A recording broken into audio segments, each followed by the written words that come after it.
एक बार एक लड़का था। वो अपनी जिंदगी में बहुत अधिक प्रभावशाली बनना चाहता था।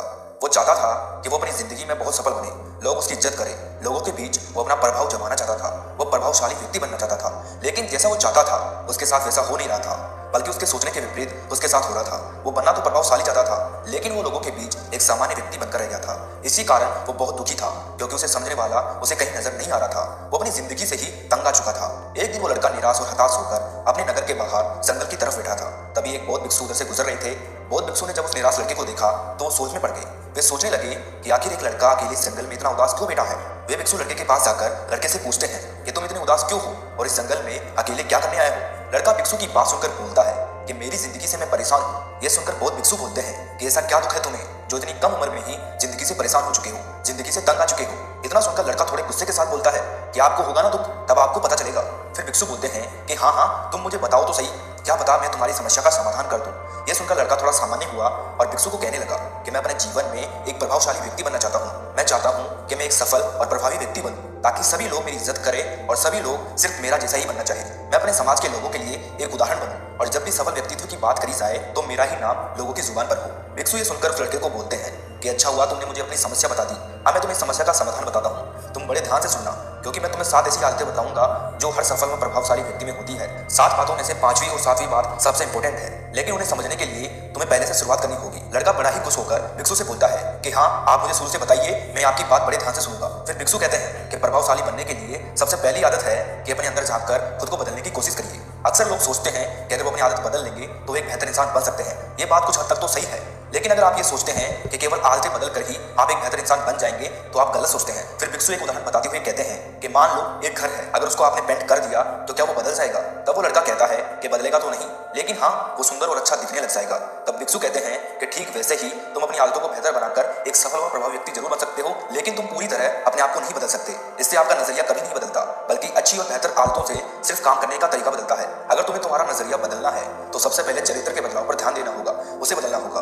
खुद की सोच में खुद का नजरिया बदलने के लिए तुम्हें लंबे रास्ते तय करने होंगे। खुद को पूरी तरह बदलने के लिए तुम्हें खुद में झांक कर ये देखना होगा कि असल में तुम क्या हो और क्या बनना चाहते हो। ऐसा करके तुम अपना नजरिया बदल सकते हो, और अगर एक बार नजरिया बदल गया तुम्हारा तो तुम्हारी पूरी दुनिया अपने आप ही बदल जाएगी। बौद्ध भिक्षु कहते हैं कि प्रिय, एक उदाहरण को देखो, जैसे तुम अगर एक अच्छा इंसान बनना चाहते हो तो सिर्फ दूसरों की मदद करके तुम कभी भी अच्छा नहीं बन पाओगे। अगर तुम्हें अच्छा इंसान बनना है तो दूसरों की परेशानियों को महसूस करके उन्हें एक बार खुद पर लेकर देख के परेशानियों को हल करने का प्रयास करें। फिर भिक्षु ने दूसरी आदत बताई और कहने लगे कि दूसरी आदत है कि अपने आप को बाहर के माहौल में मत डालिए। भिक्षु आगे बताते हैं कि अक्सर अधिकतर लोग अपनी किस्मत के ऊपर निर्भर रहते हैं। वे खुद के हिसाब से कुछ भी नहीं कर सकते। अगर उनके आसपास का माहौल अच्छा नहीं है तो वे काम को करने का सही माहौल और सही मूड का इंतजार करते रहते हैं। दूसरी तरफ कुछ लोग ऐसे होते हैं जो अपनी किस्मत का रास्ता खुद बनाते हैं।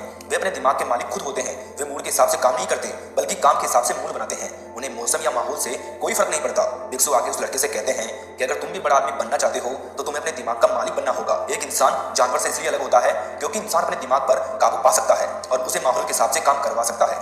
कामयाब लोगों पर मौसम और माहौल का कोई फर्क नहीं पड़ता। वे तो अपने नियमों के हिसाब से चलते हैं, उन्हें बाहर के नियमों और माहौल से कोई फर्क नहीं पड़ता।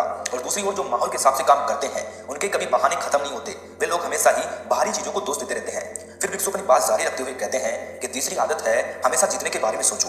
भिक्षु कहते हैं कि जहां पर प्रतियोगिता होती है वहां पर रिश्तों में खटास आना शुरू हो जाती है, क्योंकि प्रतियोगिता में हर व्यक्ति सिर्फ यही सोचता है कि वो सबको हरा दे, और सबको हराने वाली सोच ही इंसान को ले डूबती है, क्योंकि हराने के चक्कर में इंसान ये भूल जाता है कि असल में उसकी मंजिल क्या है।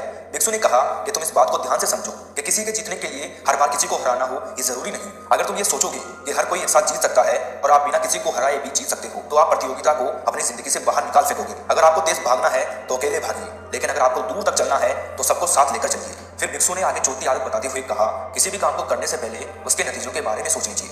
दोस्तों, अगर कोई भी आपसे पूछे कि ताजमहल सबसे पहले कहां बना था तो शायद आपका जवाब होगा कि आगरा में। लेकिन दोस्तों, सबसे पहले ताजमहल किसी के दिमाग में बना होगा और फिर उसे आगरा में बना दिया गया होगा। इसीलिए किसी भी काम को करने से पहले उसके बारे में सोच लेने से आप कामयाब बन सकते हैं। बौद्ध भिक्षु ने कहा कि इसके लिए आपको 2 बातों का ध्यान रखना होगा। सबसे पहले तो तुम्हें ये बात ध्यान में रखनी होगी कि आपको जाना कहाँ है, आपका असूल क्या है। इस बात का ध्यान रखने का फायदा ये होगा कि फिर तुम वही काम करोगे जो तुम्हें अपनी मंजिल की तरफ लेकर जाएगा, अन्यथा आप एक ही जगह पर घूमते रहोगे। इसके बाद तुम्हें ये ध्यान में रखना होगा कि जो भी काम तुम कर रहे हो उसका परिणाम क्या होने वाला है। तुम उस काम को करने के तरीकों के बारे में विस्तार से सोच लीजिए, जिससे तुम्हें वही नतीजे मिले जो तुमने सोचे थे।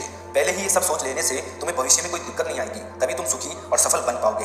बौद्ध भिक्षु आगे 5वीं आदत बताते हुए कहते हैं कि तुम उस काम को सबसे पहले करो जो आपको आपकी मंजिल के करीब लेकर जाता है। भिक्षु लड़के को समझाते हुए कहते हैं कि अपनी मंजिल तक पहुंचने के लिए तुम्हें उसे हर दिन जीना होगा। तुम्हें हर दिन कुछ ऐसा काम करना होगा जिससे तुम अपनी मंजिल तक जल्दी से पहुंच पाओ। इसके लिए मैंने जितनी भी आदतें बताई है और आगे बताऊंगा उन्हें अपनाना होगा। हम अक्सर उसी काम को ज्यादा समय देते हैं जिसे करने से हमारे काम की क्षमता बढ़ती है। भिक्षु आगे कहते हैं कि अगर किसी काम को लगातार कई दिनों तक करते हैं तो एक दिन हम उस काम में माहिर हो जाते हैं और फिर उस काम को कम समय में हम बहुत अधिक अच्छा कर पाते हैं। लेकिन लोग अपने काम को बेहतर बनाने के बारे में तो नहीं सोचते, बल्कि उसके बेहतर परिणाम के बारे में सोचते रहते हैं। इसी कारण लोग बेहतर और खुशहाल जिंदगी नहीं जी पाते हैं। भिक्षु ने कहा, तुम्हें तुम्हारे जीवन में हमेशा अपने काम को बेहतर बनाने की कोशिश करनी होगी। इसके लिए तुम्हें उस काम को सबसे पहले करना होगा जो तुम्हें अपनी मंजिल के करीब लेकर जाता है। जो काम जरूरी है उसी को अपनी दिनचर्या में सबसे ऊपर रखिए, जो काम जरूरी नहीं है उन्हें बाद के लिए छोड़ दीजिए। भिक्षु ने कहा कि जरूरी काम वो नहीं होता जिन्हें करने की आपको जरूरत है। अगर तुम्हें कोई ऐसा काम भी करना पड़ रहा है जो लंबे समय तक तुम्हें कोई फायदा नहीं देगा तो उस काम को करके अपना कीमती समय बर्बाद मत करो। तुम्हें बस अपनी मंजिल के लिए ही काम करना है, तुम्हें उसमें ही अपने आप को समर्पित करना है। इसके लिए तुम्हें हाँ और ना का खेल समझना होगा। तुम्हें लोगों को कब हाँ कहना है और कब ना करना है, क्योंकि कभी कभी लोग अपने काम में इतने उलझे होते हैं कि उन्हें थोड़ा भी वक्त नहीं मिलता खुद के लिए, लेकिन फिर भी ना नहीं कह पाने के कारण वे लोगों के काम के ठेके भी ले लेते हैं। इसमें इंसान पहले तो परेशान था ही, वो बिना बात के ठेके लेकर ज्यादा और परेशान हो जाता है। ये सब तभी होता है जब आप ना बोलना नहीं सीख पाते हैं। अगर किसी काम को हाँ करने पर तुम्हारे काम में थोड़ी भी बाधा आती है तो उसे ना कहने में ही फायदा है। भिक्षु छठी आदत के बारे में बताते हुए कहते हैं कि दूसरे की कमी को समझकर एक साथ काम करने की कोशिश करें। भिक्षु उस परेशान लड़के को समझाते हुए कहते हैं कि अगर किसी काम को कुछ लोग मिलकर करें तो वो काम बेहतर हो पाता है। अगर किसी काम को सिर्फ एक ही इंसान करे तो उसमें गलतियां होने की संभावना ज्यादा होती है। एक साथ काम करके हम एक दूसरे की गलतियों को दूर कर देते हैं। भिक्षु ने आगे कहा कि हर इंसान परफेक्ट नहीं होता, हर इंसान में कोई ना कमी जरूर होती है, लेकिन अगर काम मिलकर किया जाए तो कमी भी पूरी हो जाती है और सपने भी। हमेशा एक दूसरे के साथ मिलकर काम करो। ऐसा करने के लिए तुम्हें एक दूसरे को समझना होगा, एकता बनाए रखनी होगी। अपने साथियों में ऐसा माहौल बना के रखना होगा जिससे सभी एक दूसरे की बात को समझे, एक दूसरे के हालातों को समझे, तभी तुम इस आदत में माहिर हो पाओगे। फिर भिक्षु उस लड़के से कहते हैं कि अब जो आदत मैं तुम्हें बताने वाला हूँ वो बहुत ही जरूरी है। इस आदत के बिना तुम कुछ भी अच्छा नहीं कर सकते। इसीलिए मैंने तुम्हें शुरू में बोला था कि अंत में तुम्हें एक ऐसी आदत बताऊंगा जो बहुत इंपॉर्टेंट है। लड़का बहुत खुश होकर उस बहुत भिक्षु से कहता है कि जी गुरुवर, आप बताइए, मुझे आपकी इस बात का बेसब्री से इंतजार है। फिर भिक्षु आगे की बात जारी रखते हुए कहते हैं कि सातवीं और सबसे महत्वपूर्ण आदत है कि एक बेहतर इंसान बनने के लिए तुम्हें अपनी सेहत का ख्याल रखना होगा, क्योंकि अगर तुम अपने हथियारों की धार तेज किए बिना युद्ध लड़ते जा रहे हो तो उसकी भारी संभावना है कि तुम युद्ध में हार जाओ। ठीक उसी प्रकार अगर तुम अपनी सेहत का ध्यान रखे बिना ही काम करते जा रहे हो तो तुम्हारी कामयाबी की संभावना बहुत ही कम है। तुम्हारी सेहत ही तुम्हारा हथियार है जिसकी धार तुम्हें तेज करनी है। सेहत 4 तरह की होती है और अपने आप को सेहतमंद रखने के लिए तुम्हें इन 4 बातों का ध्यान रखना होगा।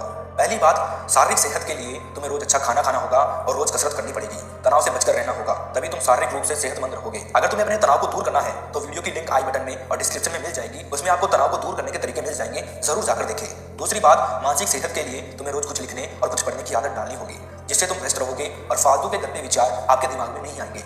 तीसरी बात, सामाजिक सेहत के लिए तुम्हें ज्यादा से ज्यादा अच्छे लोगों से संबंध बनाने होंगे। और चौथी और लास्ट बात, आध्यात्मिक सेहत के लिए तुम रोज साधना या पूजा करो। उसके अलावा तुम नैतिकता के बारे में सोचकर उसके हिसाब से काम करने की कोशिश करो। भिक्षु अपनी बात को खत्म करते हुए उस लड़के से कहते हैं कि अगर इन 7 आदतों को तुम अपना लो तो हमेशा खुश रहोगे और प्रभावशाली व्यक्ति बन जाओगे। इतना कहकर बहुत भिक्षु वहां से चले जाते हैं और लड़का भी बड़ा खुश होकर अपने घर की तरफ लौट जाता है।